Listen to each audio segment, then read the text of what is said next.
In 2018, I was called by Blessings Church to serve as a pastor in East Hamilton, to plant a church in East Hamilton. And the Lord led us to this community, in particular to Oriole Crescent and Roxborough area, because of the poverty and the need in this community. So we were able to meet in a church on Melvin Street, and we were there for 5 years.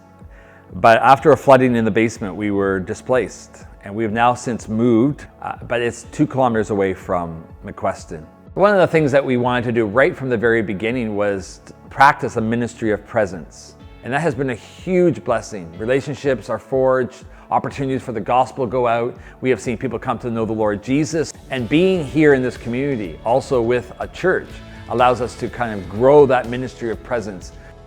The McQuestion community is a community that needs the gospel proclaimed.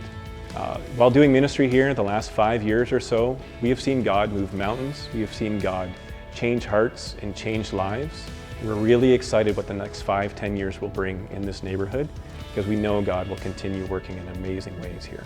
This is where we run our programs every Tuesday evening. But beside us here, right beside the park, is Roxborough Park Presbyterian Church. That's the church that we want to purchase. And we would love for you to partner with us in the purchase of this building and this property and build a facility here that will bless this community for years to come with the gospel of Jesus Christ.